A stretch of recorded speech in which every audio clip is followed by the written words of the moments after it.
ఆలయం కరుణాలయం నమామి భగవత్పాదశంకరం లోకశంకరం. Kurnool doctors colony Parthasarathi Nagar యందు పాల్గొన శుద్ధ తదియ శుక్రవారం నుండి శుద్ధ పంచమి ఆదివారం వరకు త్రయాణ్యక దీక్షా పురస్సరముగా స్ఫటికలింగ ప్రతిష్ఠ అనేటువంటి కార్యక్రమం జరుగుతుంది. గత 30 సంవత్సరముల నుండి ఈ ఆలయంలో శ్రీ భవానీ శంకర రూపంలో ఒక స్వామి వెలసినాడు. కానీ ప్రస్తుతము ఆ స్వామిని ఉద్వాసన చెప్పి సముద్రగర్భం చేసి స్ఫటికలింగ ప్రతిష్ఠ అనేటువంటి కార్యక్రమం చేస్తూ ఉన్నాము. కావున భక్తాదులందరూ కూడా ఈ యొక్క కార్యక్రమంలో ముఖ్యంగా శివమహిమ్న స్తుతి అనేటువంటి స్తోత్రాన్ని భక్తాదుల చేత పారాయణం చేయించాలనేటువంటి కుతూహలంతో ఉన్నాము.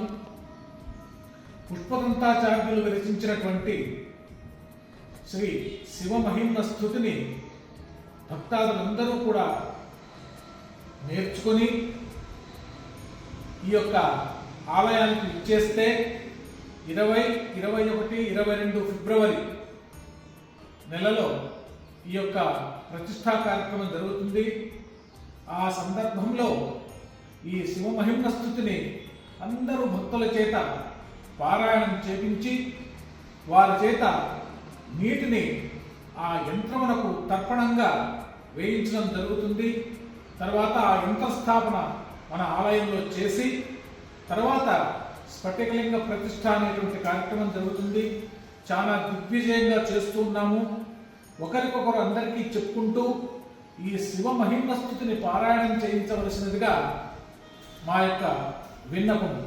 అందరూ కూడా ఈ మహత్ అవకాశాన్ని ఉపయోగించుకొని శ్రీ లలితా త్రిపుర సుందరి దేవస్థానానికి ఇచ్చేసి ఆ శివానుగ్రహం పొందుతురని ఆశిస్తూ ఉన్నాము. ఈ విధంగా శ్రీ లలితా త్రిపుర సుందరి ఆలయ దేవస్థానం ట్రస్ట్ మరియు భక్త బృందము ఈ కార్యక్రమాన్ని చేస్తూ ఉంది. అందరూ కూడా ఈ సదవకాశాన్ని వినియోగించుకొని పరమేశ్వర కృపకు పాత్రలు కాగలరని ఆశిస్తున్నాము. ఓం తత్సత్. ముఖ్యంగా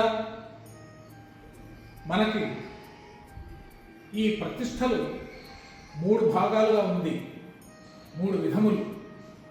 ఒకటి సాక్షాత్తుగా పరమేశ్వరుడు ఉద్భవించిన స్థలాలు కొన్ని, మహర్షులు తమ యొక్క తపశ్శక్తి చేత ప్రతిష్ఠించినటువంటి ఆలయాలు కొన్ని, మనుష్యులైనటువంటి మనలాంటి వాళ్ళ చేత ప్రతిష్ఠించినటువంటి ఆలయాలు కొన్ని అనేటువంటి 3 విధాలుగా ఉన్నాయి.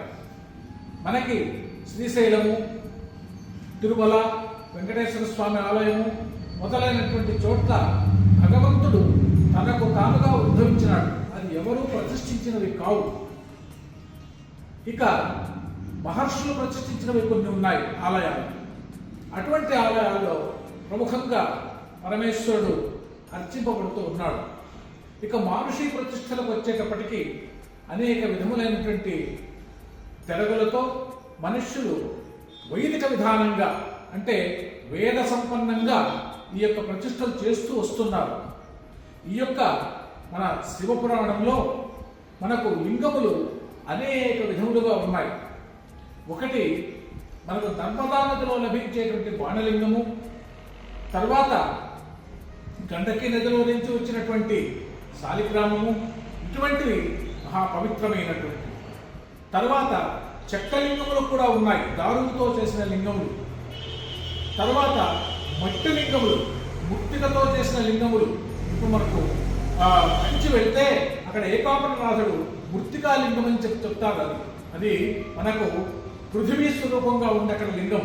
సో ఈ విధముగా ఉండేటువంటి ఈ లింగములలో స్ఫటికలింగము ప్రధానమైనటువంటిది. ఈ స్ఫటికలింగము యొక్క అభిషేకము కానీ దర్శనం కానీ చేసినందువల్ల మంచి ఆరోగ్యం కలుగుతుంది, సౌభాగ్యము కలుగుతుంది, అనేక సంపదలు కలుగుతాయి, వివాహం కాని వారికి వివాహం జరుగుతుంది. మహత్తరమైనటువంటి ఈ శివలింగ ప్రతిష్ట, ఈ స్ఫటికలింగమైనటువంటిది చాలా ప్రశస్తి అయినటువంటిది. దీనిని దర్శించవలసిందిగా కోరడమైనది.